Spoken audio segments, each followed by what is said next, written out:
Okay, we are going to get started. Welcome all to the Grassroots Project webinar. The Grassroots Project is administered by the Human Services Research Institute, where I work. My name is Kate Brady. I'm the co-director of the Grassroots Project, which is funded by the Administration for Community Living. Today's webinar is Expanding Disability Advocacy by Working Together, Successful Practices and Outcomes in Coalition Building. We would love it if you would introduce yourself in chat. Some folks are already doing that.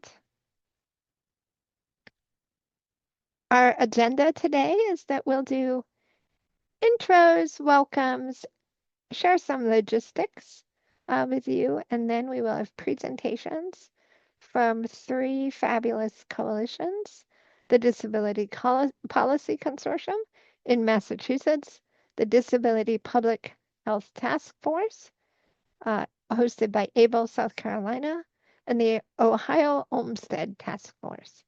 Then we hope you'll stick around for a facilitated discussion that will be fueled in part by the questions that you all share in the Q&A. Before we dive in, some webinar logistics. You will notice that participants are muted. Please do use the chat feature to ask questions and to communicate with the hosts. Although you'll also find that there's a Q&A option at the bottom of your screen. And so we would love to collect your questions for examination at the end. Any that we don't get to, we'll pass on to the panelists separately from the webinar. The webinar will be live captioned in English and live interpreted in Spanish. Captions can be accessed at the bottom of your screen by clicking the CC button. Live Spanish interpretation can be accessed by clicking the interpretation button at the bottom of your Zoom screen. There'll be a world icon.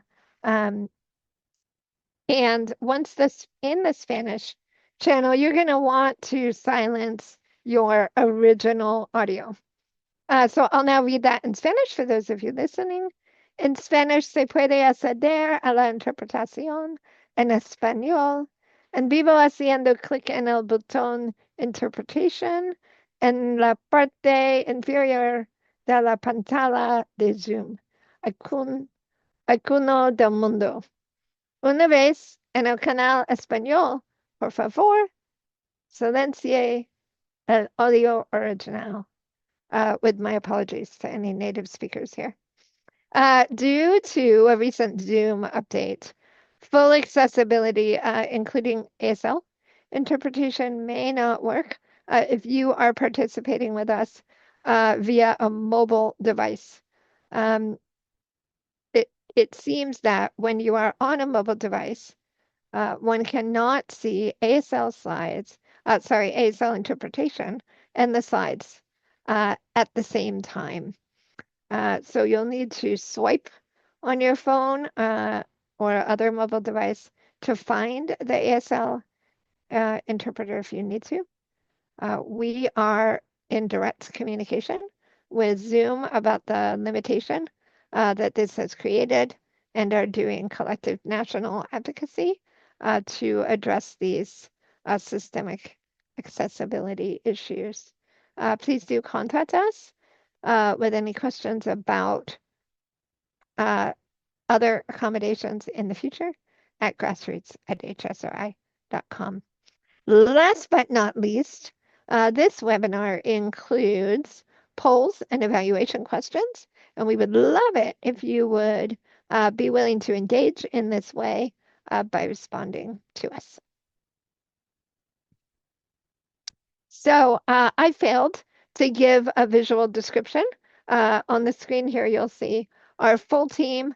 My name, as I mentioned, is Kate Brady. I'm a white woman in my home office here. I have short brown hair and gray glasses on and a scarf. I'm middle-aged and use she, her pronouns. And behind me is some art on the wall, all done by my father, Tom Brady. I am joined today by a fabulous team, our co-director, Alex Bernardi, our fabulous project coordinator, Laura Burness, our evaluation partner, Amy Lewinsky, and many other contributing staff partners and subcontractors. So this work is an extension of the work that staff at HSRI did to support community members with advocacy related to the HCBS settings rule. And we have engaged many organizations, some of whom are probably on the line today. So look forward to you hearing from them in the chat and to you connecting with them. We'll go over that just shortly here. Regarding feedback and follow-up, as mentioned and as put in the chat, you are welcome to email us at grassroots@hsri.org. Please know, though, that we can't monitor that. Email during the webinar and ask that anything urgent you direct to Amy Lewinsky at ALULINSKI@hsri.org. We don't officially offer CEUs, continuing education units, but we do provide confirmation of attendance. So if you need that, just know that Zoom will automatically send attendees a confirmation one day after the webinar.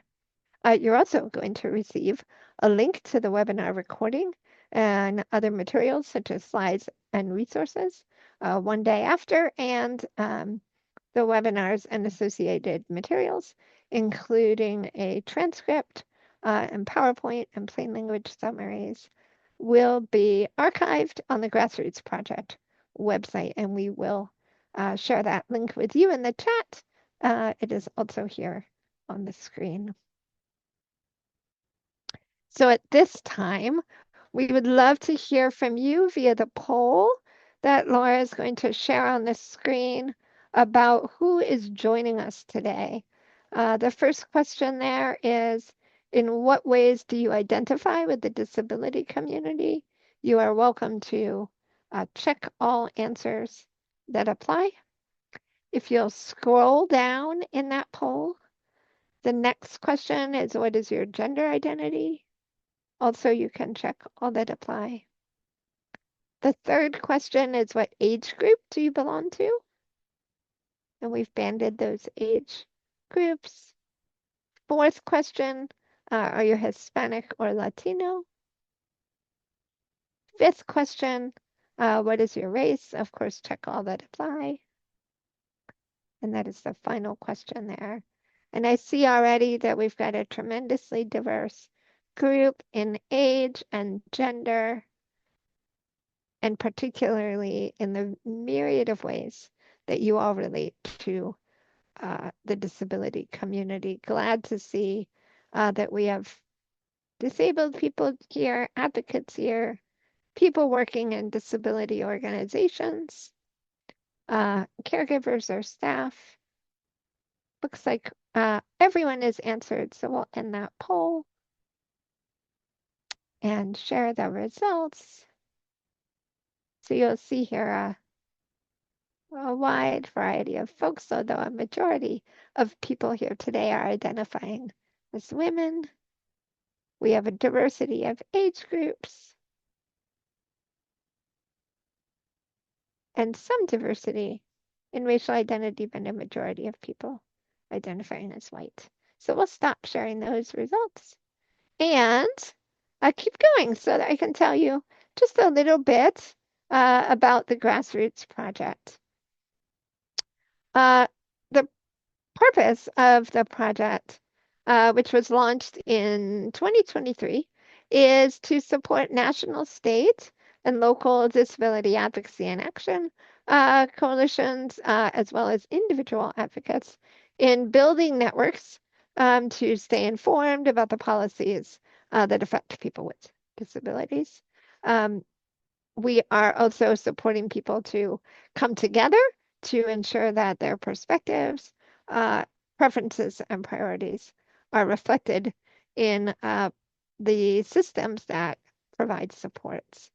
You'll see on the right-hand side of this slide a green, blue, and gray circular graphic in which we have individuals with disabilities and others nested in local advocacy and action, coalitions also nested in state level and advocacy and action coalitions, and ultimately the national advocacy and action coalitions. This is the structure that we're working in this project.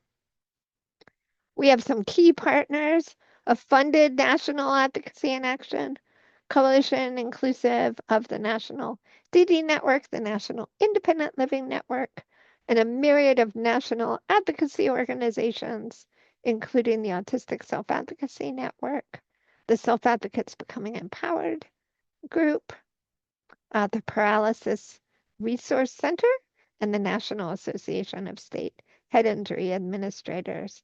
We're also supported by an advisory group aimed at ensuring bidirectional communication so that the project can be informed by state agency membership groups, including the National Association of Medicaid Directors, the National Association of State Head Injury Administrators, the National Association of State Developmental Disability Directors, and Advancing States. And then the folks that you'll hear from today are three of a cohort of 6 supported state and local advocacy and action coalitions. We're taking 2 approaches in this project: development of structures, processes, and relationships necessary to support cross-disability, cross-generational, and culturally diverse leaders within the movement, as well as to connect, grow, and strengthen networks of coalitions. On the screen here is a contrast of capital A and little a. Capital A represents things like advocacy that are direct action, lobbying, and such. Our work is happening in the arena of little a advocacy. Those are things like education, information dissemination, preparation, and organizing. So lowercase a are the areas that state and local advocacy and action coalitions that are affiliated with the Grassroots Project can be engaged in. So moving to this webinar today. This is the 3rd webinar hosted by the Grassroots Project. It brings together state and local advocacy and action coalitions. We will be discussing the best practices for establishing common goals and collaborating to achieve those goals. We are aimed at, in the context of these coalitions, ensuring that disabled people are leading the charge to drive change. So we are going to hear from ABLE South Carolina, Disability Policy Consortium Massachusetts, and the Ohio Olmstead Task Force. Our representatives are Noelle Martin Rubio, Sierra Royster, Kimberly Tissot, Brittany Maddox, and Jennifer Kucera. And I will turn it over to you, Noelle Rubio of the Disability Policy Consortium in Massachusetts. We are so glad to have you with us today. And you're welcome to turn your screen on at this time. And I'll pass it on to you to do a visual description. Thanks so much for being here, Noelle. Thank you so much, Kate, and to the whole team at HSRI for putting this webinar together. It's so great to be with you all in community to talk about coalition building strategies, the progress that we've made together, and the path forward. My name is Noel Martin Rubio. My pronouns are he, him, his. I'm proud to serve as the Development and Communications Director at Disability Policy Consortium. We are a statewide disability and civil rights advocacy and research organization based in Boston, operating throughout Massachusetts. And we also conduct several regional and national and increasingly international advocacy campaigns with our multiple coalition partners. I'm excited to discuss our history and our why. And I'm also excited to discuss some of the work that we've done in coalition with a broad range of partners in and beyond Massachusetts, and to talk a little bit about what we've learned along the way and what we're excited about in the months and years to come. Next slide, please. And before I move on, I just remembered to give a visual description of myself. I am a late 20s Filipino-American cisgender man. I have jet black hair and black facial hair. I am wearing a black sweater and a patterned collared shirt. And behind me is a light blue wall and a black bench. So Disability Policy Consortium was founded in 1996, almost 30 years ago, to bring together the voices of people with disabilities and advocates across the state of Massachusetts to ensure that the voices of people with disabilities were heard on key issues, to support the health of the community through participatory research and expert policy analysis, and to empower grassroots disability leaders to transform their communities. So you'll see in our mission statement that there are several approaches, and they all operate on different levels of systems change. We have grassroots organizing, community mobilization, and policy advocacy. But we also have community-based participatory research to engage people with lived experience of disability to build the evidence base for doing more effective advocacy. And we also have elements of community transformation and systems change that really enable the disability community to use their voices and to participate fully in the public sphere so that their voices are represented in the conversation and they are driving the change that needs to happen in society. Our vision is a redefined role of government in the lives of people with disabilities, resulting in a commonwealth, country, and world in which equity, access, and justice are centered, and in which independence, inclusion, and empowerment are secured and promoted for all. We very much take a collective liberation approach to our work. We see the disability rights and disability justice movements as parts of an intersectional push towards social justice, and as one piece of the puzzle in the fight for racial justice, for environmental justice, for health justice, for climate justice, and for all forms of social justice that engage all types of communities around the country and across the globe. We see disability as a key element of diversity that cuts across all axes of society. It cuts across all races, gender identities, sexualities. It cuts across all socioeconomic strata, and it cuts across every element or every aspect of identity. And we are very much a strong proponent of the idea that disability is a major part of diversity, equity, inclusion, access, and justice initiatives. Finally, our credo, which really frames a lot of the discussion about Disability Policy Consortium and the work that we do, and it animates our approach to our work and to our partnerships and to everything that drives us, is about us, by us. It's an evolution of the classic disability rights phrase, nothing about us without us. It was coined by our late former executive director, John Winsky. And it is the firm belief that when decisions are made about people with disabilities must play a leading role in making those decisions and being involved at every stage of the decision-making process.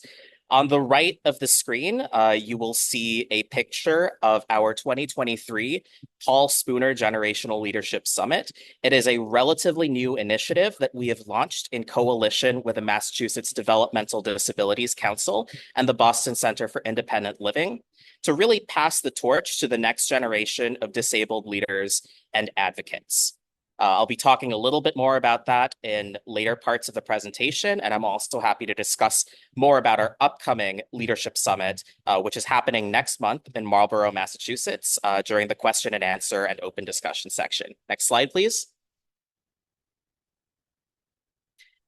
So here you will see a timeline, an abbreviated timeline of our very a kind of kaleidoscopic history as an organization. And you will see that really what the common through line is throughout Disability Policy Consortium's history is that everything that we've done as an organization has really been driven by the grassroots from the ground up. We strive to be an organization that is responsive to the needs of the disabled community. And we do that by building real, meaningful, trust-based partnerships and embedding ourselves within the community. A large portion of that is the fact that 75% of our staff and board members identify as people with disabilities, and every member of our senior leadership team is disabled. And so we really truly believe that in order for us to be an effective civil rights and disability rights advocacy organization, then we must practice what we preach, and we must center the values, authentic community representation and community leadership along every axis of our organization. We were founded, as I said, in 1996 by a scrappy group of 240 members of the disability community representing a variety of different disability identity groups and organizations. They marched on the State House to unite against a proposal that would have cut funding for the state's disability agencies by merging 3 separate agencies into one and streamlining the budget so that there was only one line item for these agencies instead of separate line items for agencies that served different members of different disability communities. We were successful in defeating that proposal, and that very quickly launched us into the next phase of our development, which was registering and incorporating as an independent 501c3 organization, which we did at the turn of the century. We eventually got our 501c3 status in 2002. And from then on, we went on to win a variety of legislative and policy victories, such as securing the right to clean air for people with disabilities, securing some landmark reforms to the nursing home industry in Massachusetts and beyond, and also helping to make the city of Boston and other parts of the Commonwealth more physically accessible for people with mobility disabilities. In 2008, our group of volunteers and employees identified over 500 violations of sidewalks and curbs in the city of Boston alone. And this effort to raise the visibility of the issue of aging infrastructure and infrastructure that was not inclusive and not accessible to every member of the community resulted directly in a $40 million public investment in sidewalk, ramp repair, and construction. That same year, 2008, we also negotiated an agreement to improve accessibility at the State House, which resulted in an annual appropriation of more than $200,000 for accessibility improvements. Throughout the years that followed, we did a variety of community-led initiatives. We hosted town halls to help develop solutions to gaps in home and community-based services for elder people and people with disabilities. We formed a coalition known as the Disabled Advocates Advancing Our Healthcare Rights, or DAR, with the Boston Center for Independent Living. That's comprised of over 20 community-based organizations. And this is an organization that really helps to ensure Massachusetts' place as the first state to implement a dual eligible program for people with disabilities who qualify for both Medicare and Medicaid coverage. In 2016, we contracted with Uber to pilot test an accessible rideshare model in the city of Boston, to expand transportation options for people with disabilities in Massachusetts and close the transportation gap, particularly for people in more rural and geographically isolated parts of the Commonwealth. In 2018, we worked with the Boston Center for Independent Living to win an over $1 million increase to the Alternative Housing Voucher Program, which is one of our signature policy initiatives. We founded a group called the Housing Advocacy Leadership Team just over 10 years ago. And from that date, from 2014 up to the present, we have been able to increase state funding for affordable and accessible housing for people with disabilities from just over $3 million in 2014 to now over $26 million. So an increase of about 7 or 8 times over the last 10 years. So much so that we are now in a place where we're getting policymakers to think about expanding the program because it has been funded so much more than it historically has been, to expand beyond just providing vouchers for housing towards constructing new housing stock, particularly in areas with accessible and affordable housing deserts for members of the disability community across the Commonwealth. And then I think a lot of our work over the last 3 decades has really culminated in our advocacy efforts throughout the COVID-19 pandemic, helping to combat healthcare discrimination and protect the rights of nursing home residents, of elder and disabled adults in Massachusetts and beyond, and of all people with immunocompromising conditions by helping to expand access to the COVID-19 vaccine across the state, helping to disseminate information in culturally and linguistically appropriate ways to reach people who might not otherwise have had access to that information, and also helping to overturn discriminatory crisis standards of care that would have discriminated against people with disabilities in terms of getting them access to ventilators if they happened to need them as a result of contracting COVID-19 or for any other reason throughout the pandemic when there was a large nationwide and global ventilator shortage. Next slide, please. Great. So today, we are an organization of almost 30 full and part-time employees. We have about 15 community members, most of them disabled, who serve on the board of directors. As I said earlier, over 75% of our employees and board directors identify as people with disabilities. Our annual budget is just north of $2.7 million for the latest fiscal year. We serve about 4,000 members who are enrolled in Massachusetts Medicaid program known as Mass Health through our Healthcare Ombudsman program, which we administer via a state contract. It is our largest current program as an organization. As I said earlier, we managed to increase state funding for the Affordable Housing Voucher Program by a factor of about 7 to 8 over the last decade.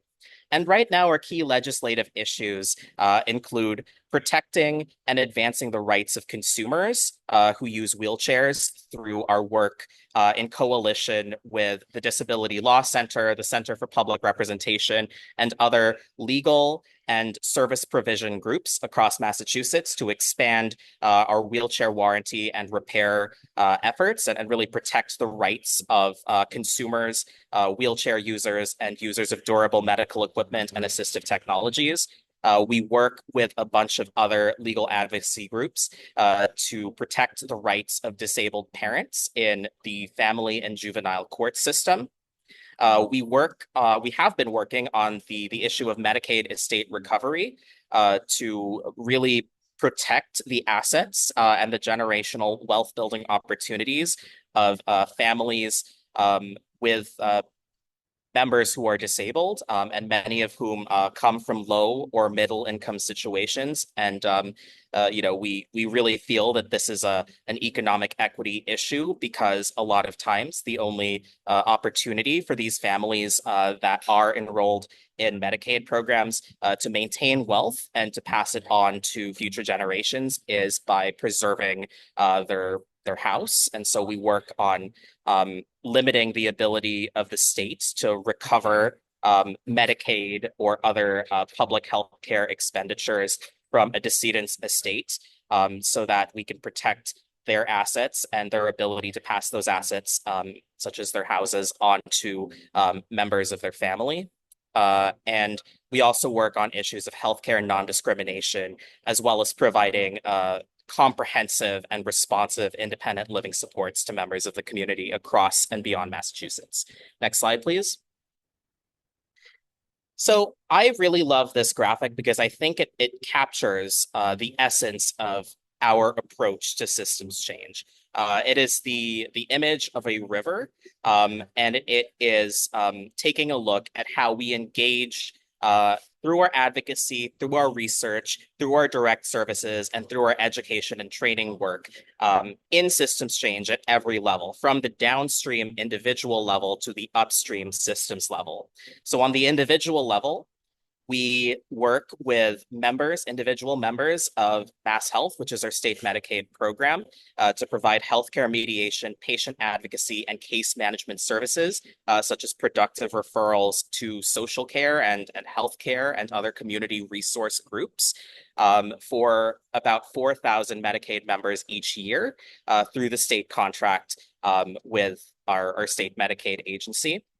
At the institutional level, we provide education, training, consulting, and technical assistance services that enhance Massachusetts organizations' accessibility and inclusivity, really with an eye towards closing the disability unemployment gap and making employers across the Commonwealth more accessible and inclusive in terms of both physical accessibility, but also workplace culture for people with disabilities who are seeking jobs and looking to build their careers in their chosen professions.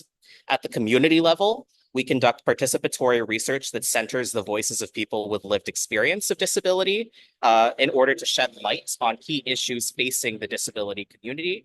We've done studies funded by the Robert Wood Johnson Foundation to take a look at social determinants of health needs and gaps in Springfield, Massachusetts, among the disabled community in the greater Springfield metro area and other parts of Western Massachusetts.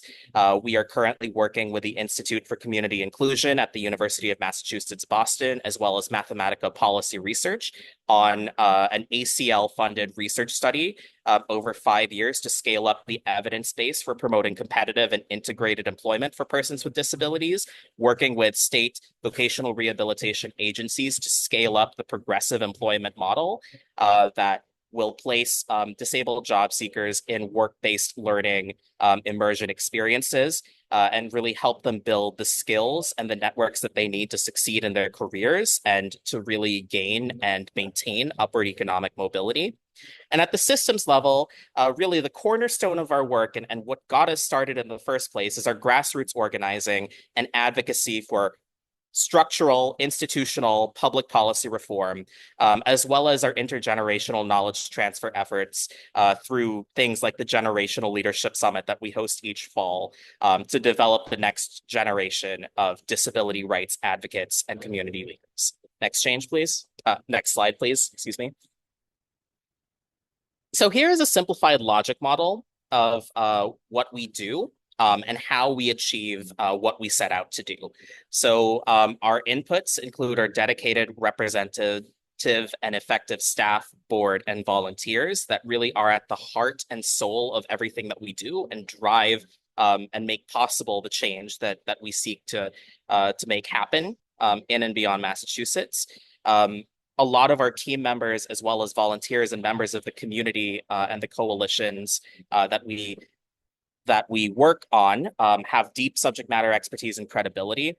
We have a strategic, diverse, and trust-based network of partners to mobilize stakeholders and drive systemic change.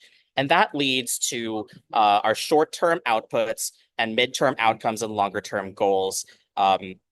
meeting communities where they're at, delivering technical assistance, bolstering and delivering thought leadership to a variety of different stakeholders, improving civic engagement, making institutions more inclusive, raising public awareness of disability policy issues, and driving ultimately towards long-term goals of independence, inclusion, and empowerment for all. Next slide, please.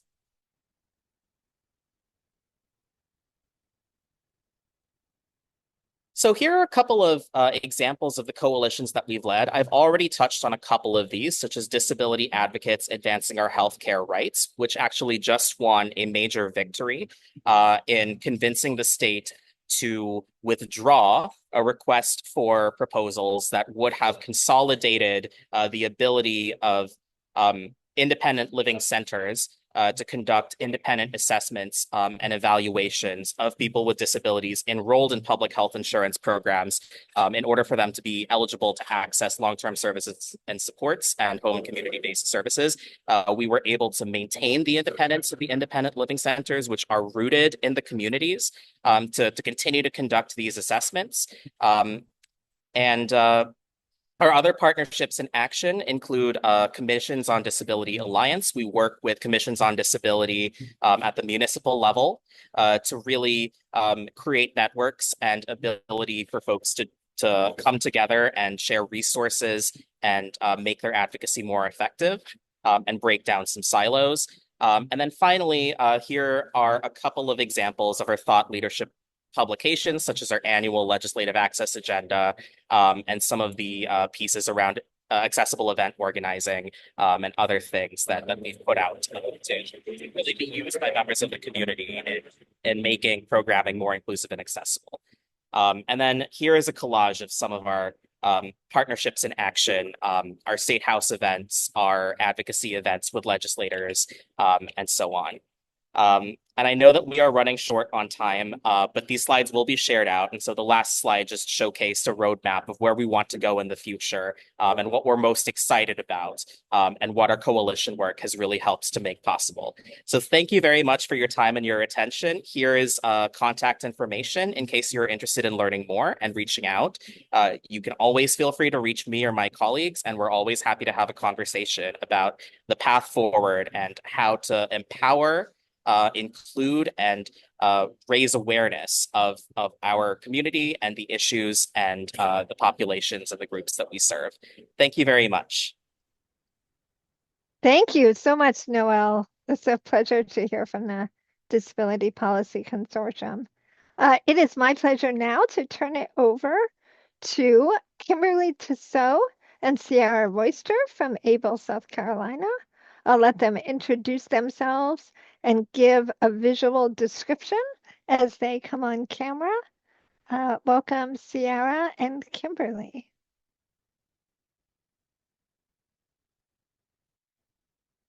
Hey everyone, I am Kimberly Tissot. I'm the president and CEO of Able, South Carolina. I'm so happy to be here with you. My pronouns are her and she, and I am a white woman, white middle-aged woman with blonde hair past my shoulders, and I'm wearing a black floral shirt, wearing glasses, and I'm in my home office. Everybody, I'm Sierra Royster. I use she, her pronouns. I'm a white woman with brown hair, right below my ears, with gold hoops on today and a tan shirt with flowers. My background is a blanket with some arts and crafts supplies behind that in my home office. And I am the director of capacity building. I'm also a person with an invisible disability, multiple invisible disabilities that are systemic and neurological. I am going to be dropping in our website in the chat as well. Since you got to know us, I saw everybody was saying hello. So that's another way to kind of find out more information about our organization.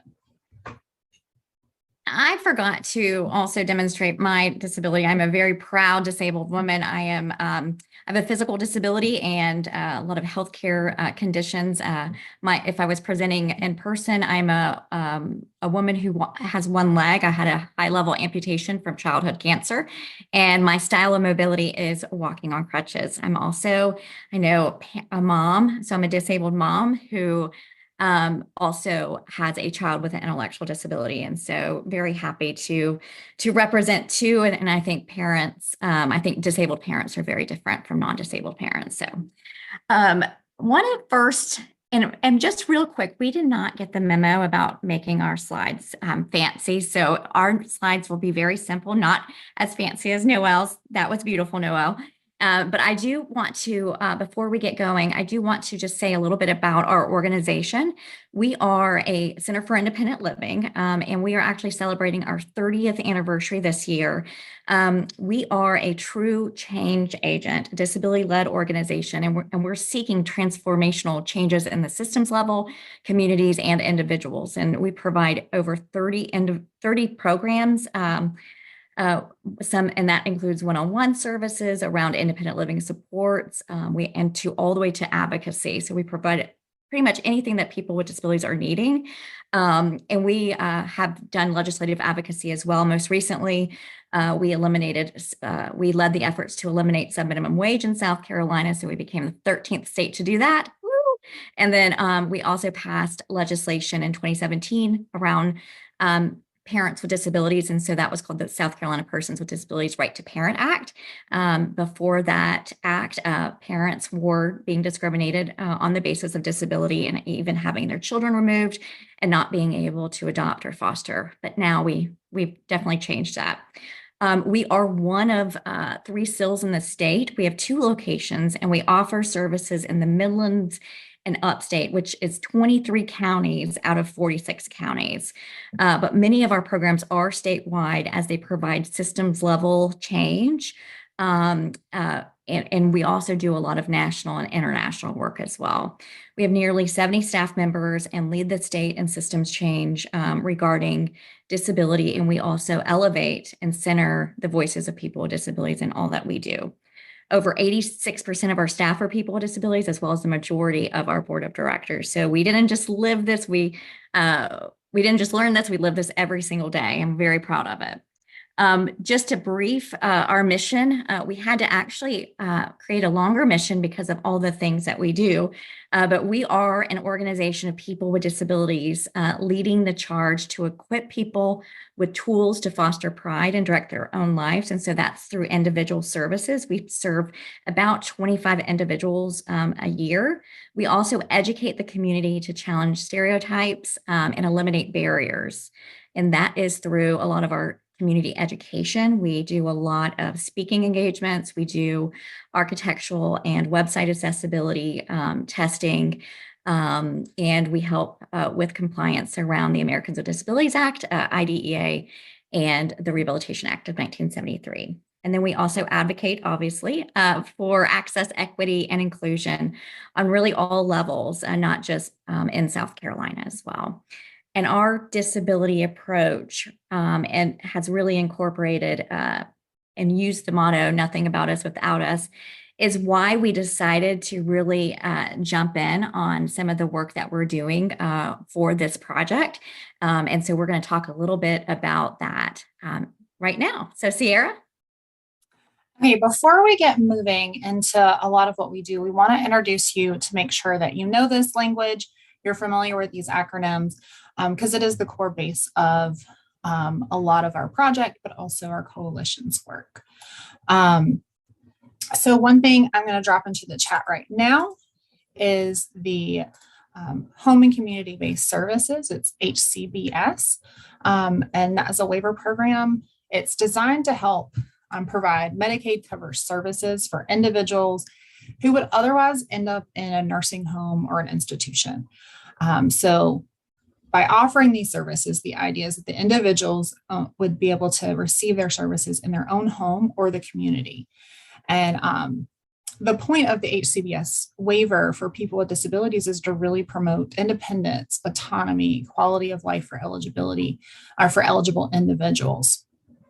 So the piece that it does is with health services and human services, what it provides. So it's going to provide the support to help support medical needs. It's going to help human services to support the daily living needs.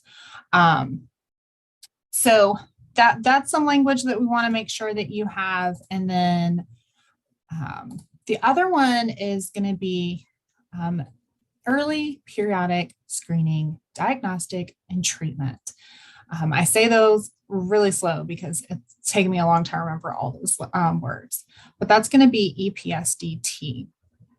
So that's going to be your early, is going to be checking and finding and addressing health-related issues before they become a barrier. So some of those you might be familiar with, of providing physical exams and evaluations at birth or regularly thereafter.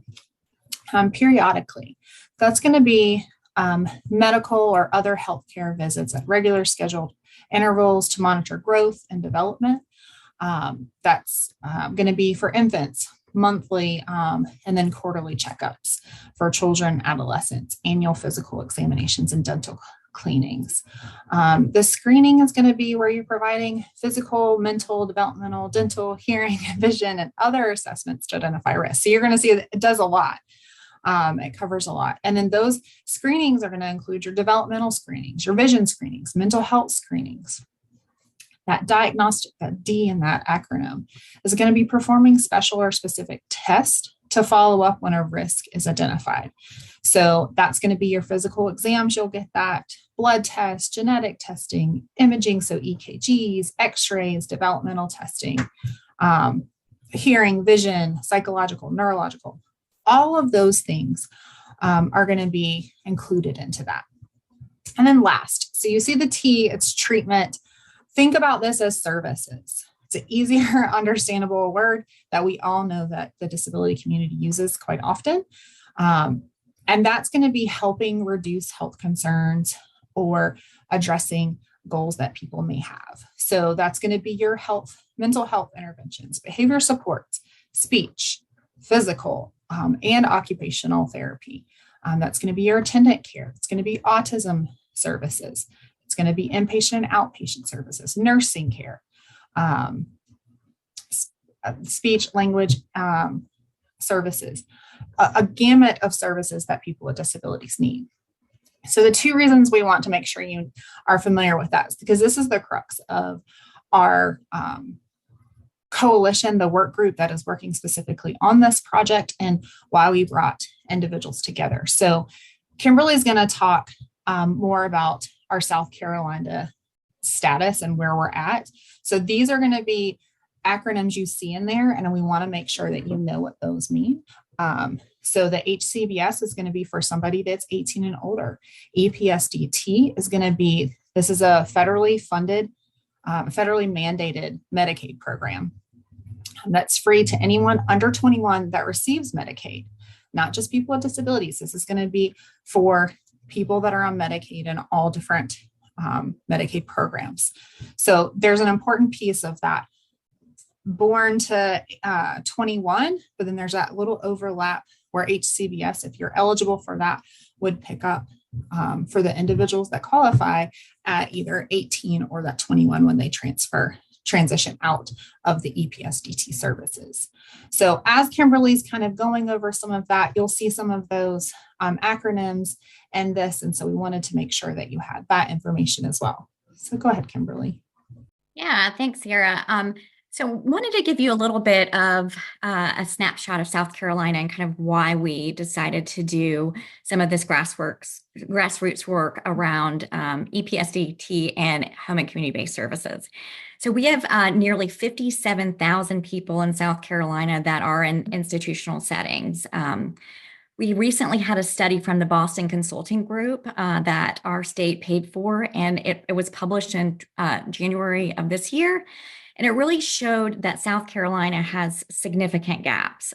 We are the only state among peers where the majority of mental health treatment facilities are operated by the state, which really limits us. And in fact, the state-run mental health agency does not serve people with dual diagnoses. So if you're a person with an intellectual disability or developmental disability, they do not serve you, meaning that no one will end up serving them with mental health treatments.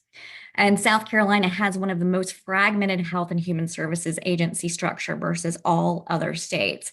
And what that looks like in South Carolina is everything is siloed. So these agencies that are supporting people with intellectual disabilities are separate from Department of Mental Health, and our Medicaid system is separate and HHS. And so everyone is really siloed and not working together, although they do report all to federal HHS. In South Carolina in 2023, we had over 41,000 people on the waiting list for home and community-based services, which is pretty significant. And in 2022, South Carolina had a little bit over 24,000 people on waiting list for the home and community-based services. So you'll see how it really almost doubled there. And one of the reasons why we're doing this, and we'll tell you a story in a minute, but individuals and families do not know about EPSDT. They do not know what services that their children with disabilities should be getting, and the treatment options. And so because EPSDT is a federally mandated program, our state really does not have the option to not provide services. And so we're trying to focus on EPSDT and getting more awareness made about it, but also how people will transition. So how disabled people would transition from EPSDT to home and community-based services. And in South Carolina, our state does have home and community-based service waivers. As Sierra said, home and community-based services are actually optional for states, and so it's not mandated.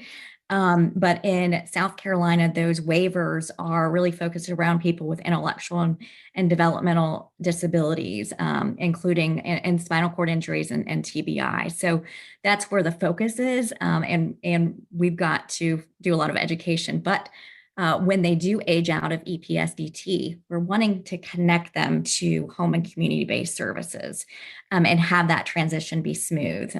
Our coalition members have really been great with telling us they did not know what their options were after they aged out of children's Medicaid, or they didn't even know what EPSDT was. And so we're trying to build that education. Our worry is that EPSDT is not being provided appropriately in South Carolina.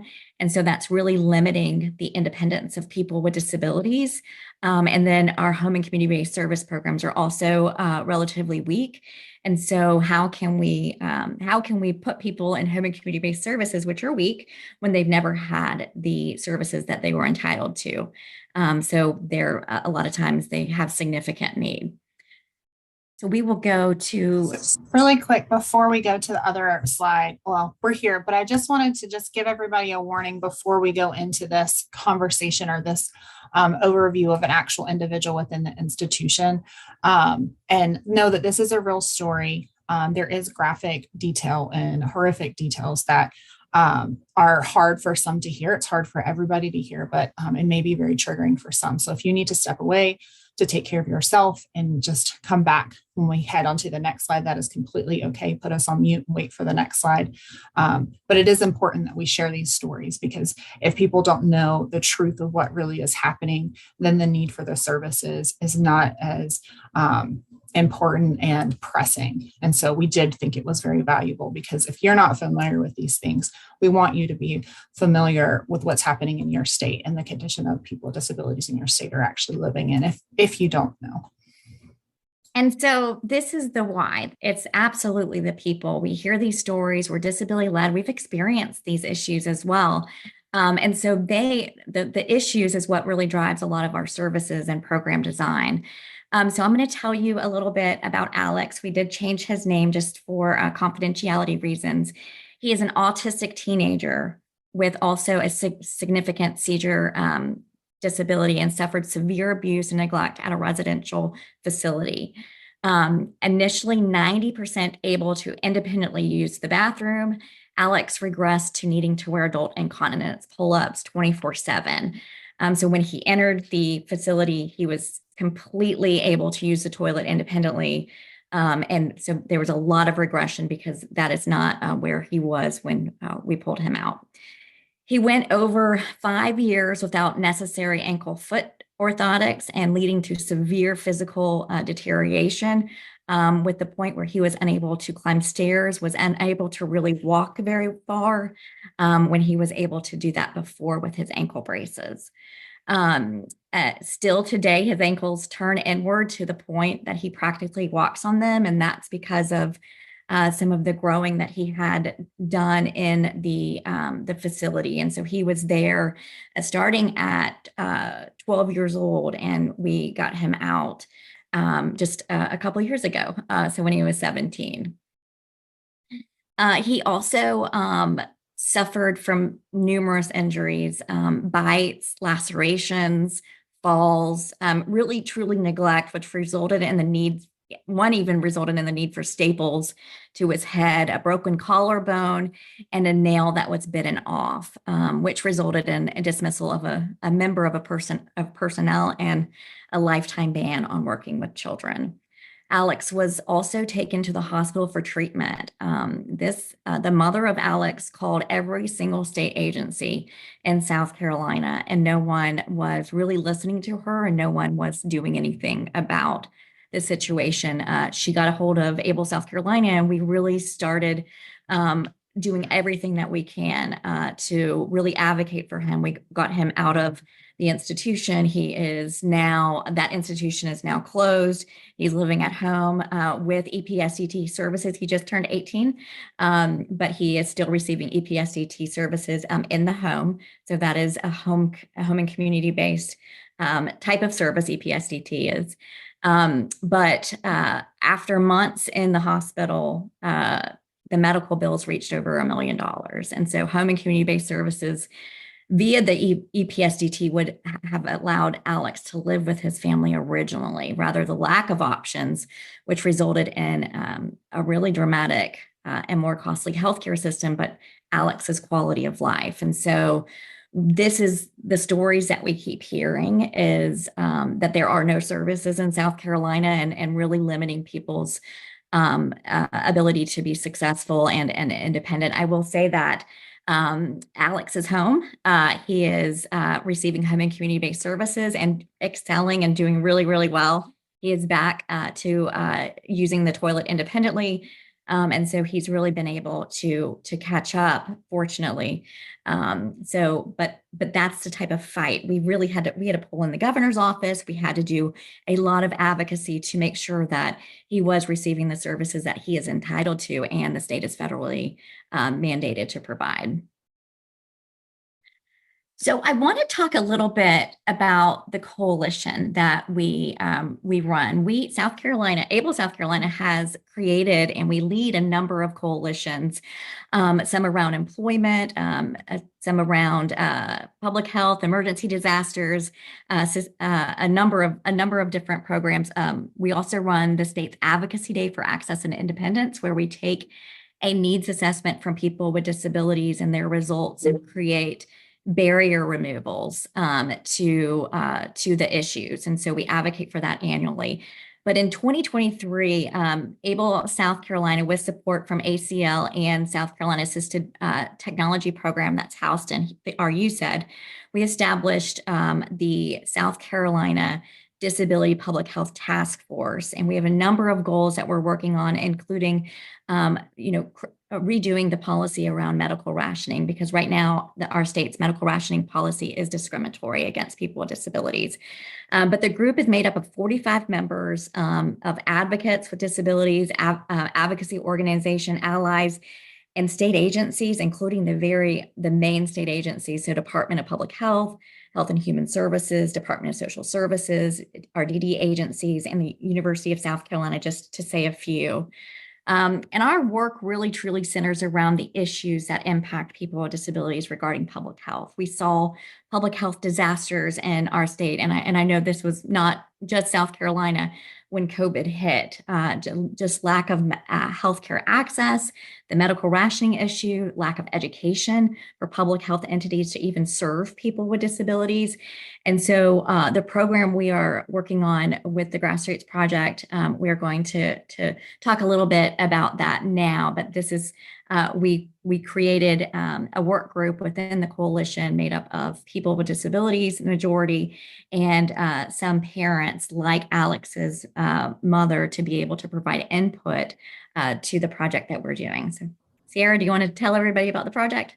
Yeah, so we have three deliverables that we're hoping to work towards by the end of this project. And one is the letter to the South Carolina Department of Health and Human Services from the disability community. So that work group that Kimberly just described will be helping craft this letter along with our attorney consultant. And we will be listing out concerns and the barriers that individuals have been experiencing and demand for the improvement, a demand for the services to be accessed by the disability community, and that this information is shared with them. The other thing that we're working on is, because that's going to be the systemic change that we're hoping to see, it just by saying, hey, we know this is something you're required to do, you need to be carrying this out. But we also want to empower and educate families that may not know about these services. So we're creating a tool for families, and we even see it working beyond that of doctors and clinics and social workers and everybody involved in service providing and those that are receiving those services, to educate them about EPSDT and HCBS. What are those qualifications, how to access those, and how to really make sure that you're getting the services you need to meet those goals that you have, and that you're also able to transition if you're eligible to HCBS, so that that young people are living in their communities and receiving services, and that once they hit adulthood, they are still remaining in their community of their choice and with their families and friends, and not being sent to other states or not being sent elsewhere to institutions where they have the right, and South Carolina needs to provide the services to keep them there. So we're hoping to create advocates of family members and people with disabilities to really go, no, these are my rights and we want to speak up for this. So we're working on that tool as well. We're also going to be doing a media press release that will also increase the knowledge of the general community to know about these services and continue the conversation further. So here's our contact information. This was a mouthful of information, and we know sometimes it might be new to you.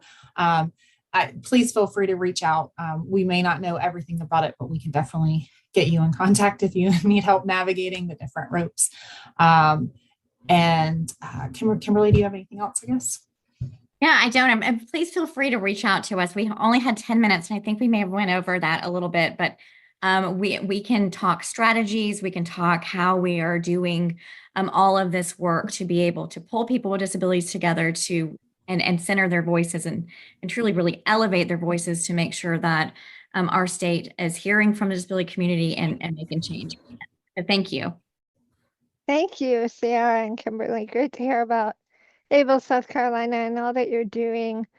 So it's my pleasure now to invite Jennifer Kuchera and Brittany Maddox to come on screen and share with us a bit about the work of the Ohio Olmstead Task Force.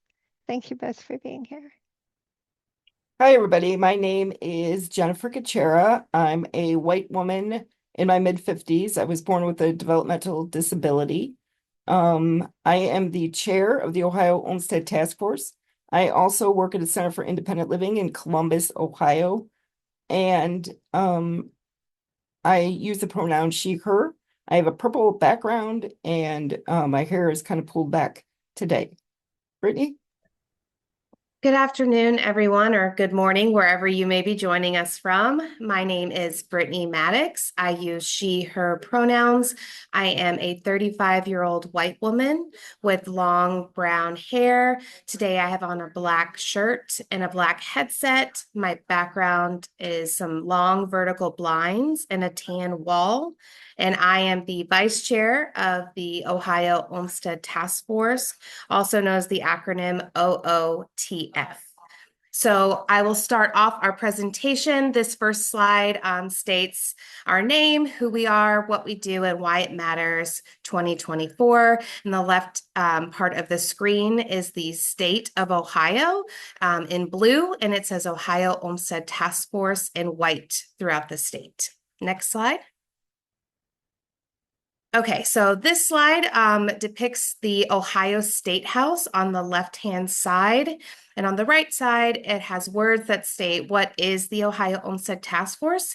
And it depicts that we are a statewide grassroots coalition of Ohioans with disabilities of all ages, family members, advocates, and organizations advocating for the right to live, work, and participate in their communities. We were founded in 2002. It consists of both individuals and others who represent various organizations across the state. OOTF works closely with various departments in Ohio and agencies, the Centers for Independent Living, disability rights organizations, lawmakers, and many others to advocate and facilitate change. Next slide. This slide has 3 different colors of blue. On the left-hand side, it's the mission and vision. And so on the right-hand side, there are 2 columns. One is OOTF's mission statement, which again is to advocate, educate, and support change for all people with disabilities, ensuring their rights to participate in a thriving community life. And our vision statement on the far right side of the slide is Ohioans with disabilities shall have access to inclusive, integrated, and person-centered services and support tailored to their individual needs to live independently in the community. Next slide.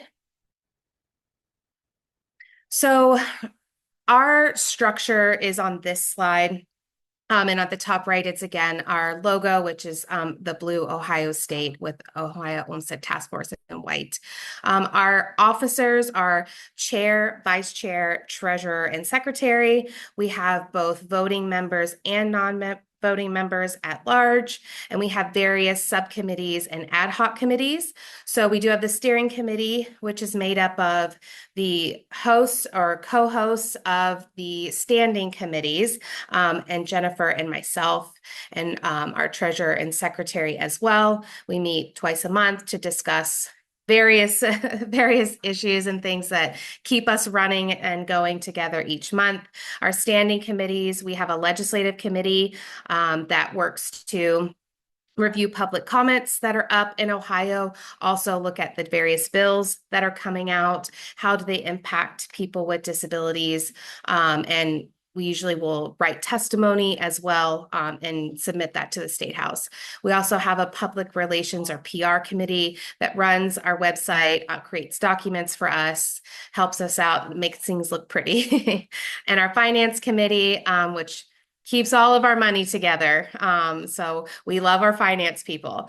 Our ad hoc committees, so this means that we did not have to vote to create these committees. That's the Direct Care Workforce Crisis Committee, Housing Advocacy, and Voting Advocacy. Next slide. So this slide on the left, it says, what are the OOTF subcommittees? And on the right, it gives more description, what I stated about each various committee and what they do. So I will not go over that again. We can go to the next slide. And I'll turn it to Jennifer. Thanks, Brittany. If we could just go back to the last slide a little bit. I wanted to speak to our ad hoc committees. We have the direct care workforce that works on everything to support our direct care workers in the home and community-based service.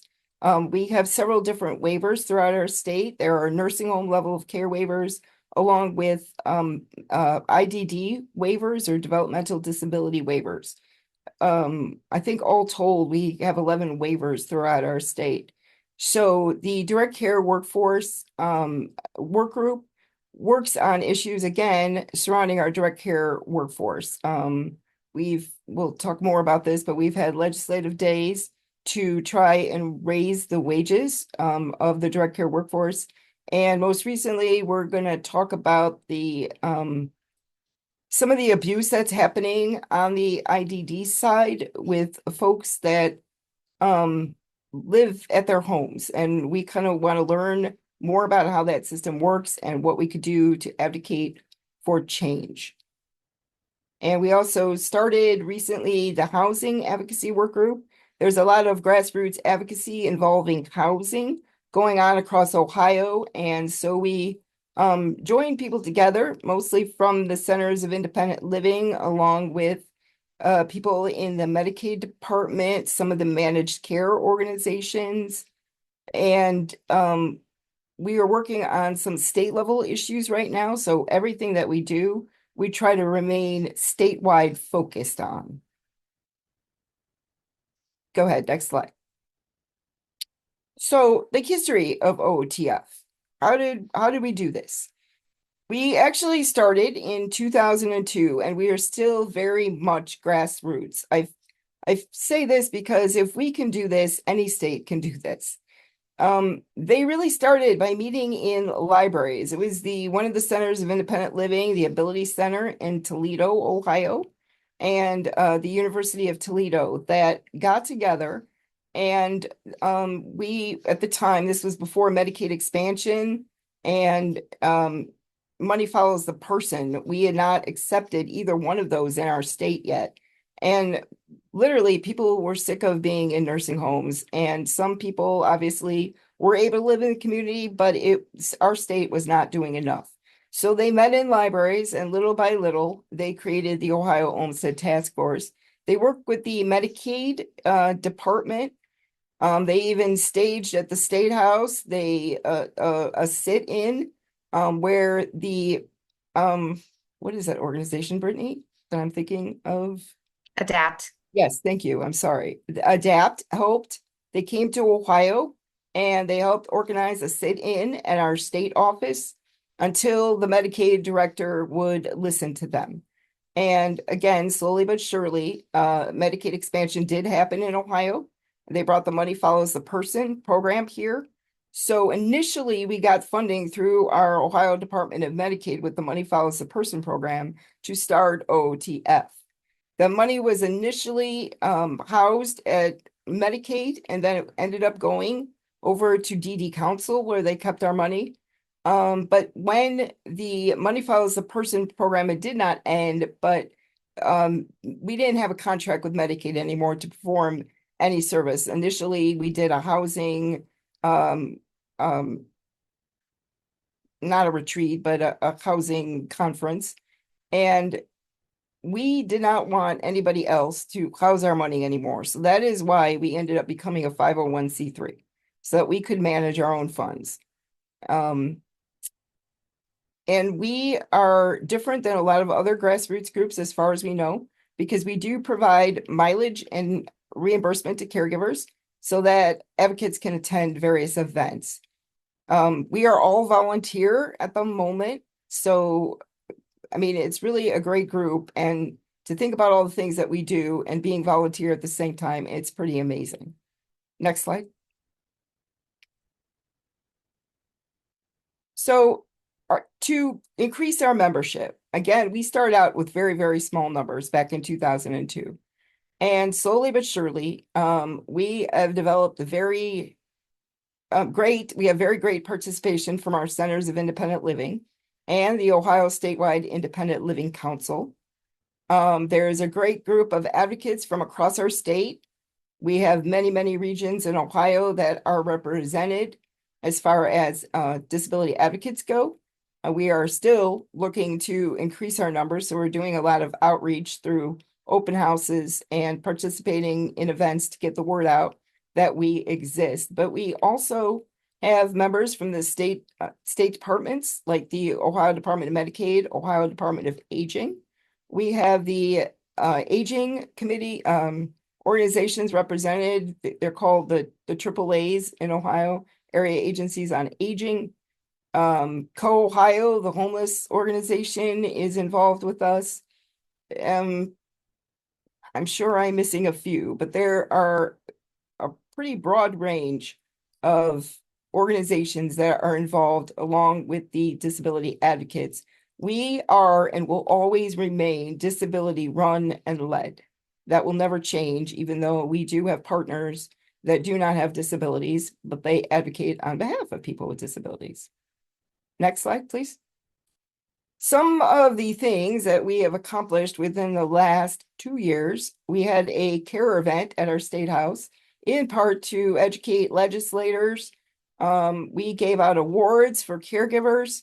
We talked about the direct care workforce in our state.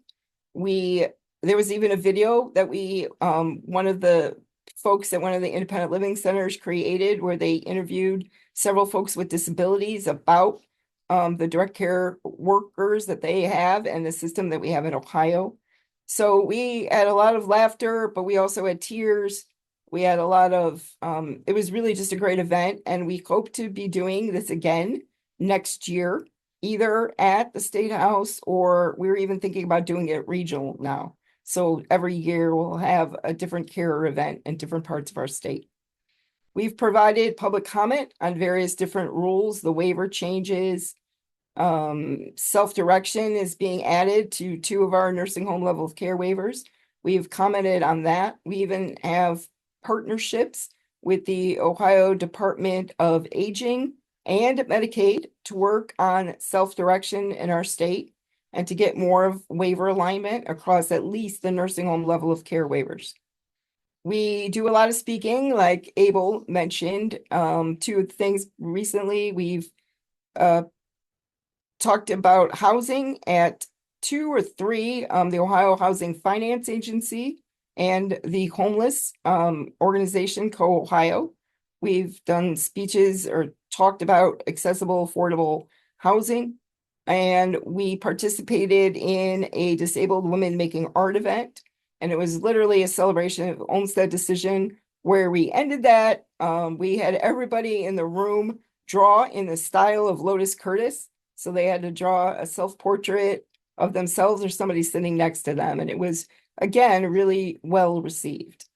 Next slide. So these are some of the other accomplishments. Most recently, we got Rev Up funding from the American Association of People with Disabilities, AAPD, to discuss voting at the various youth leadership forums across our state. The independent living centers host these leadership forums to encourage youth and advocacy. So we've participated in a number of those events. We are also leading a statewide voting training coming up in September, middle of September.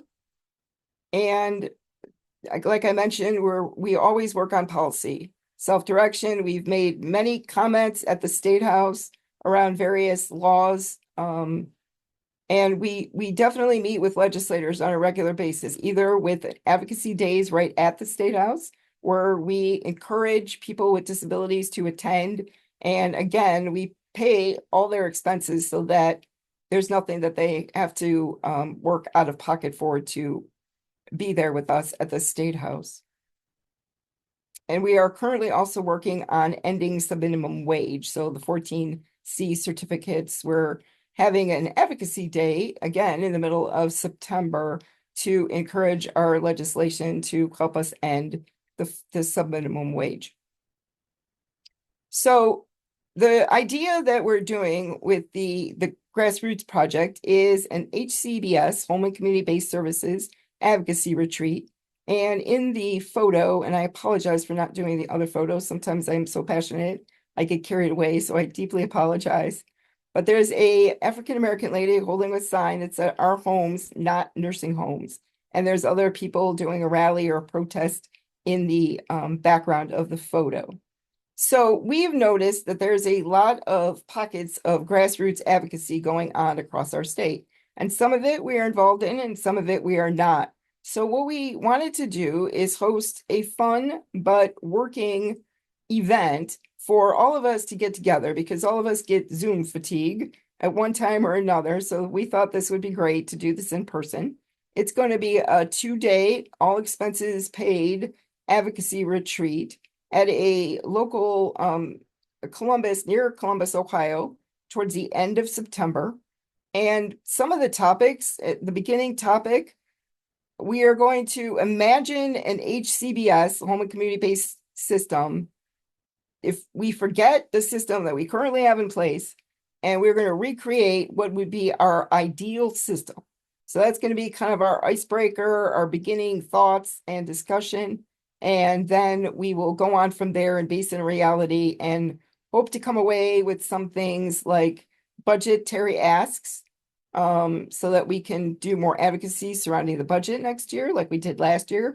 where we did get I think it was a $3 increase in direct care workforce for all our direct care workers. So we're really, really excited about this retreat.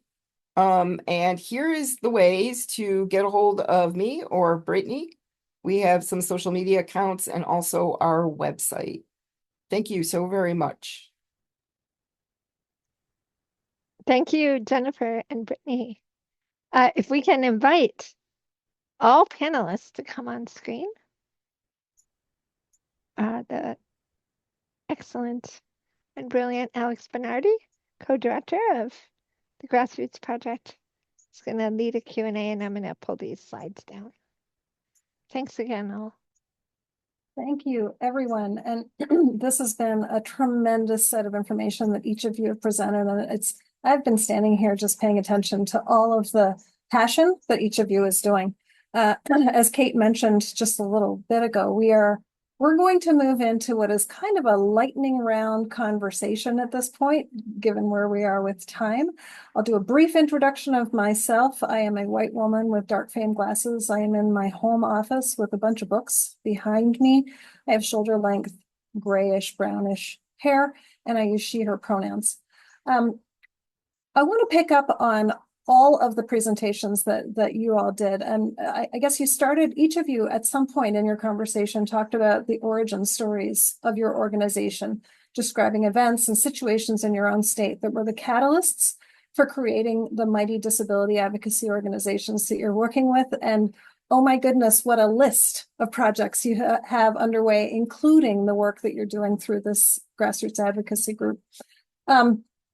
I have a question for each of you, and I'm going to start actually just picking it up with you, Jennifer, since you were last here. So Jennifer and Brittany, I was curious if you could describe in your experience, what are the best approaches to build and maintain momentum for your advocacy work? And really, this is a sharing kind of thing. So love to hear that from each of you, the best approaches that you see to build and maintain momentum for this advocacy work. One of the things I can speak to is that you need to meet a lot to keep everybody focused and on task and on point, and bring up new ideas and talk with other organizations across your state to get ideas of what they're doing. And we try to do that all the time. Meetings. It is an important fact of life. People need to connect, don't they? Absolutely. The other thing I would say is I feel like part of what my role, I do work at Disability Rights Ohio, but I think part of my role is really connecting with advocates. And what I try to do is do a lot of presentations, like if I can, and trainings on just getting people comfortable and feeling like I have the information that I need. Even if I don't know it 100%, I feel confident that I know who I can reach out to. I can practice it with you. I can give you tips and tricks on how to engage legislators, what you could do, how to get a meeting, right? Like, how do you stay connected to everyone? And I feel like we do a good job in our group of really making sure that everyone has time to have discussions, and they never feel like they couldn't email or call us and say, hey, I really need to talk to you. I have this question. It's an open door policy. So I feel like as we keep, we give people information, we give them talking points, and that helps reassure them, but they also feel supported by us too. We're always engaging. Engaging, meetings, relationships. Wonderful. Thank you both, Jennifer and Brittany. Sierra and Kimberly, I'd like to turn to you then with the same question about the best approaches in your experience to build and maintain momentum for this advocacy work. Yeah, I think it's a lot of having the coalition be a part of the solutions to the barriers, and then also elevating that disability pride. Like, we can make changes, nothing about us without us, and we're bringing that alive. And so I think those are 2 points that we really use within our organization. And then for the partner agencies too, bringing different speakers to the table. Like, recently we had OCR at ACL come and present about the revisions of the Rehabilitation Act of 1973. And so going over those and bringing new information to people. I think they're hungry for it. And I think they're also hungry for disability representation. I agree with everything that's been said. I was just going to add one thing. One thing we saw with our one of the work groups out of the coalition was thinking big ideas. So how do we change the world? How do we change everything? How do we get services happening today? And letting them know all these things can be addressed, but it has to be done in an order. And we're hearing you. Let's come up with a timeline. Let's come up with a plan with how these things can be addressed. Because unfortunately, we can't take everything on at one time, even though we want to. So I think just not dismissing that idea, but then laying out with them, okay, what do we feel like is a priority? Where do we want to focus first? That way, everybody's voice is being heard and they can see that the work can be done. It just maybe isn't done overnight. So that would be along with everybody else's. Thank you. So I heard disability leadership, lots of good information, big ideas, and tangible action plans to get the work done. Wonderful. And thank you, Noelle. Same question to you. Your experience and the best approaches to build and maintain momentum in this work.